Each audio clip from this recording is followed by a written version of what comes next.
and welcome here to TalkFCB and welcome back to the channel, guys, after what was a very, very positive display from Barca on Sunday against Real Betis. And what a great feeling that is. It has been a while since we've been excited after a Barca game, and today we're going to be discussing the encouraging signs that we saw, a few of the positive things that hopefully we can really look to build on, but there are also a few things in today's video as well that we have to mention that weren't so good either. So there's lots to discuss, lots of players here to focus on, so come on!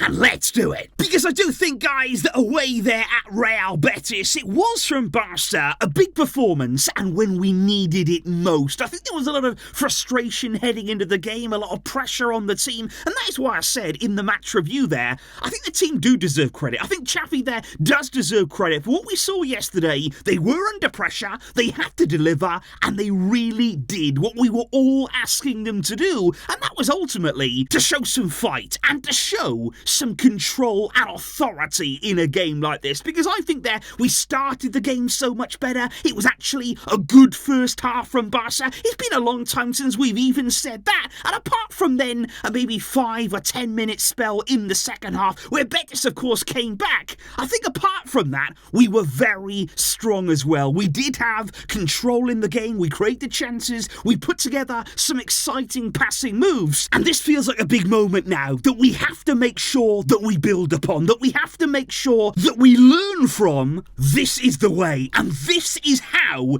every single player has to be. And when you are looking at the team last night that made it all possible, I think already it wasn't just incredible that Barca started the game with 2 players under the age of 17, because that in itself is something that we've only seen once in La Liga history, and that was actually back in the 1984 to 85 season, and back then, that was when a professional footballer strike was going on, so maybe that was the only reason why they were out there then, so it was incredible. But the most extraordinary thing was how well they played, both of them, how good they looked in this performance. Let's start here with Pau, because a lot of people, I feel, would have been surprised to see young Pau Cubarsí at the heart of Barca's defence last night, because this is a player who's actually only ever played, even at B-team level there with Barca Athletic, 8 times. So it's not as though we've seen a great deal of him, even with Barca Athletic, but he's a huge talent, and there is a lot of expectation and excitement surrounding this young man, and that's why Xavi had no hesitation at all to put him in there. Credit to Xavi for that, because from inside of the club, and those there that are close to Barca's youth academy and have watched him grow and go through the ranks, they say that he is one of the best defensive talents that Barca have ever produced, and that could be music to our ears, because honestly that's the way that it looked out there. You look at the way that he composed himself yesterday to come into your La Liga debut away at Real Betis in that atmosphere and to play the way that he did. That was outstanding, because I think for any young player at Barca, it's tough, it's difficult, there are a lot of challenges there for any young player, but I think especially for a young centre-back at this club, there is a lot of demands on you there. It's a huge position that you're jumping into. You don't have the experience yet to draw from. You're having to learn as you go along, and you have to have the bravery too to actually play at the back. You've got to have real belief in yourself to understand here, okay, if I make a mistake, it's probably going to lead to a goal. And I thought Cubarsi yesterday, he completed 58 of the 62 passes that he attempted, a 94% accuracy rating, and the biggest compliment that I can pay to him for his performance is he looked at home. He looked as though he was meant to be there. And I cannot wait to see more of this young man. We've got to see more of him in our team. No matter what players we have or haven't got available, he should be certainly in and around this team now. And he does actually turn today 17 years old. So a very happy birthday there to Pau. What a few days it's been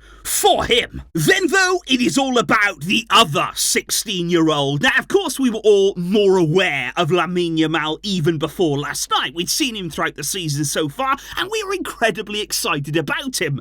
But I just feel as though, guys, last night's performance, that was a whole new level. I think this was a moment here that really will elevate Lamine Yamal's status even higher, because I think the way that he played and the decision making was exceptional. And that is something that you don't usually associate there with a 16-year-old player. Usually you say they're exciting, they've got good energy, maybe they can chip in with the goals and the assists and it's all exciting, but you very rarely say that 16-year-old player, they make the right decisions at the right time most of the time. Usually young players are erratic. They're not quite sure what to do. Their brain can't quite keep up with what is happening because that all comes with experience. But with Yamal, he looks so composed. Whether it's dribbling there, whether he's going on the inside, whether he's going on the outside, when he gets into the final third, he knows what he's going to do. Whether it's a cross, whether it's a pass, whether it's taking on another man, he knows exactly what he has to do at the right time. And he was at the heart yesterday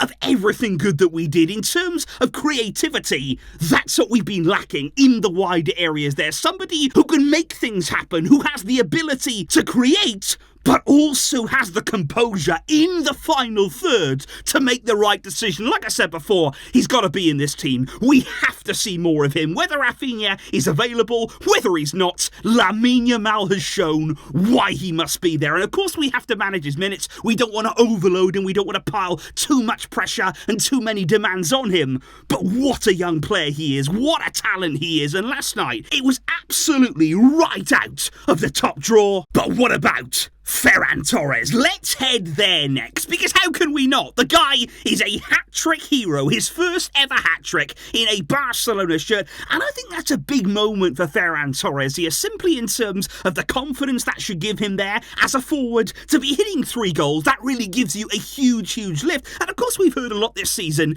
about his mentality, about being a shark, all of this kind of stuff, and a game like this, that's only going to strengthen that belief right now that has been inside of Ferran, and ultimately show him, yeah, you know what? I can do it. I can be in this team. I can be a significant threat in the front line. And I've got to say, guys, about Ferran right now, this hat-trick, I am quite excited about the possibility of what this could do for him off the back of a game like this. And I say quietly excited because obviously we don't want to get too ahead of ourselves in any way about any player. It was a great game. It was amazing there that he got a hat-trick, but we want more. We will need to see him follow up on this. But I say excited because when you think back to Ferran Torres, when he first came to Barca, what was the big problem? What was the one issue with his game? It was all about his finishing. By a mile. That was the one thing that constantly hampered him. Because how many times did we see Ferran working hard, doing good things in the final third there, making terrific runs, taking up some absolutely wonderful positions over and over again, and yet when it came to the final action, he couldn't hit the back of the net. He would panic in front of goal. He would not have the composure there. He just couldn't seem to handle it. And that was actually quite strange because at Man City and with Spain, we'd seen him be composed. We'd seen that he can finish chances. And I do just wonder now, is he finally starting to grow into this Barcelona shirt? Is he finally starting to fire here at the club? Has the penny dropped for him? Because we need goals. We have lacked goal scorers right throughout the season so far, and it would be an almighty boost to Xavi's team if Ferran started to regularly hit the back of the net. If he was able to regularly contribute with multiple goal games, that would be extraordinary there. Can he be that player? Can he be somebody that consistently delivers goals, an end product there in the final third? And I'm wondering what you guys think here. Was this hat-trick game a one-off? Is this something that we're not really going to see from Ferran again? Or can this be the beginning? Can he kick on and really build from here now? That is going to be the big question. But okay, guys, as much as there was plenty of improvement yesterday from Barca, not just in terms of the individuals that we have been speaking about, but I think as a collective, it was much more encouraging. But having said that, though, it wasn't all rosy, was it? It wasn't all absolutely perfect. There are a few players here that we've got to just mention when it comes to a few concerns. And I will actually start here with Iñaki Peña, because I think actually for quite a few games now, there have been a few nerves setting in when it comes to Peña, because obviously he had a great start when he initially replaced Ter Stegen in the lineup there. He had some great games, some huge saves that he was pulling off, and look, at the same time, I think we've been really poor defensively. That never helps any goalkeeper. It doesn't matter whether it's Ter Stegen, doesn't matter whether it's Peña. If our defence is poor, you are piling pressure on a goalkeeper. But I think two things here that really stand out for me right now when you're talking about Peña, and especially after the 2 goals that we also conceded yesterday. I think number one, he has to be stronger. He has to have more authority there in goal when coming out for crosses, when coming for aerial balls. And number two, the communication must be better there. We've seen so many times there mix-ups between goalkeeper and between defender. We saw it yesterday again with Araujo and Peña. So I think what he has to do, he's got to be more dominant in that area. Everybody around you must know you're coming for that ball, that you are there to claim it. And whether it is you claiming it out the air, if you're going to punch it, maybe try and make it 2 arms instead of 1. Get strong arms behind the ball there and just make sure that there is no doubt. I feel at times as though Peña has not quite been as strong as he needs to be in that area, and that is something that he will have to work on. But there were also concerns as well, make no mistake, at the other end of the field. From goalkeeper here to centre forward, we've got to talk about Robert Lewandowski, and again, it's the same kind of situation with him. It was another performance that was really lacking, and not just in one area, but right the way through his game, and that's the real worry there, because you're looking at the stats there. Lewandowski did not manage a single shot in 63 minutes of play, not a single shot in that time, and then the passes, he completed 5 out of his 12 passes. 42%. That was his completion rate from a very low number of attempted passes there. That is unacceptable, and he lost possession of the ball 8 times in total. And as we said in previous games here with Lewandowski, if you're scoring, you can maybe find a way to cover that kind of performance. You can maybe find a way there just to mask the overall game if you're banging in the goals. But he isn't right now, and he didn't in this game. You know, not even taking on there a single shot. I think that's why Xavi felt as though, look, I've got to do something. I can't just stand here. I can't just leave Lewandowski out there. And that is why it was a big statement from me on 63 minutes there to take off Lewandowski, to bring on Vitor Roque, and that should put pressure on Lewandowski. Because I think now with Roque getting more and more comfortable with every game, getting more sharp, he's had a few fitness concerns as well that he's getting over now, and as time goes on, I hope and I think that Xavi's going to get more and more comfortable replacing Lewandowski when needed. And I think Xavi has to do that simply because there's real competition now in the front line. You've got Ferran Torres scoring goals and feeling good. He is really trying to stamp down his place. But you've also got, of course, João Félix, who produced a wonderful moment yesterday and again proved his point coming off the bench. And I just think it reinforces the point right now that if you're not performing in this front line, if you're not performing in this Barcelona team, you should not be playing. It's as simple as that, especially now when you're starting to get players who are playing well, who are coming into some form.